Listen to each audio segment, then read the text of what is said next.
Nanako said, "I asked the family assistant to drive me to pick me up."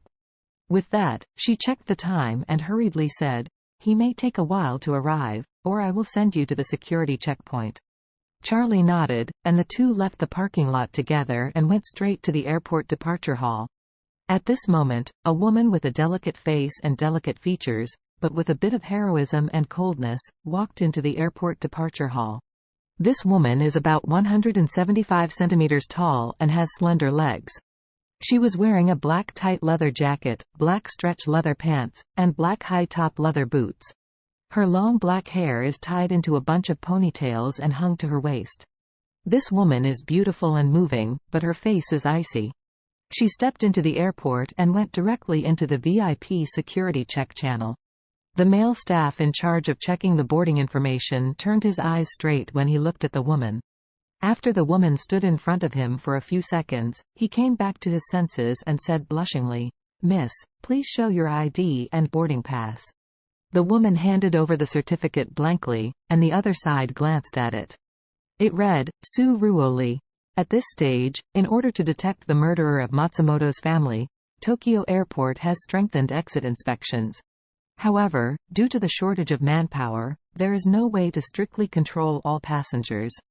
Although Ruoli took a Chinese passport, because her boarding pass was for Osaka, not for leaving Japan, the staff did not report to the leader.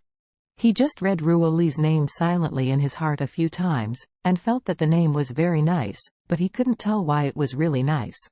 Ruoli saw the other party holding her passport in a daze, and the first thought in her heart was whether her identity has been exposed and the other party had already noticed it.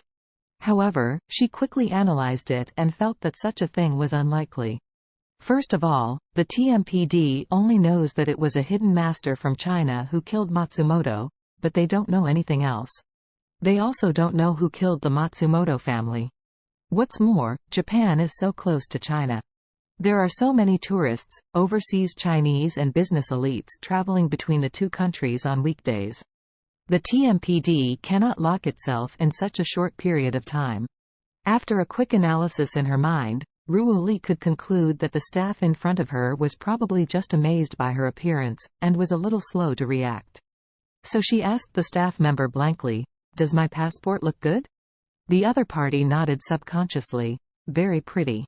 After finishing speaking, he realized that he accidentally missed his mouth, and hurriedly handed the passport back to Ruoli with both hands, and said apologetically, "Miss Sue, I'm so sorry. I didn't mean it." Ruoli completely ignored his apology, but continued to ask him with a cold expression, "Then can I pass?" "Of course." The staff was pressed by Ruoli's glamorous aura to cold sweat, and quickly stamped her boarding pass and handed it to her respectfully.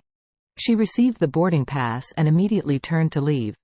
The staff member turned to look at her back, with a face full of intoxication, and he couldn't help sighing and muttering, This is simply her Cardin's aura. Apart from TV shows and anime, I have never seen a woman with such a strong aura." Although the staff member was thinking of Ruoli, Ruoli had completely forgotten him and came to the security inspection machine. This time, all masters of the Sue family broke up, unable to leave the country, so everyone dispersed, and as tourists, they bought ordinary flight tickets and flew to Osaka. Ruoli chose the 5.40 flight. After the flight arrives in Osaka, she will take the private jet temporarily seconded from Shanghai to return home with other subordinates. At this moment, Charlie also came to the VIP security check channel. Before entering the security checkpoint, he turned sideways and said to Nanako next to him, "Nanako, you have taken so hard to send me so far. I'm going through the security check. You should go back now."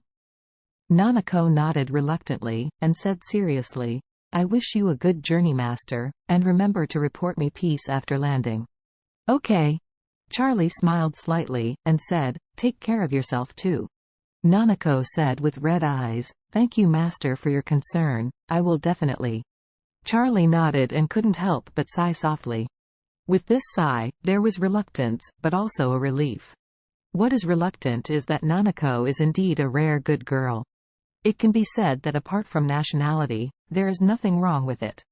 If they say goodbye today, it will be difficult for the two to see each other again in the future, so Charlie will naturally feel reluctant. As for letting go, it was mainly because he came to Japan this time and he has removed the thorn in his heart. That thorn is Nanako,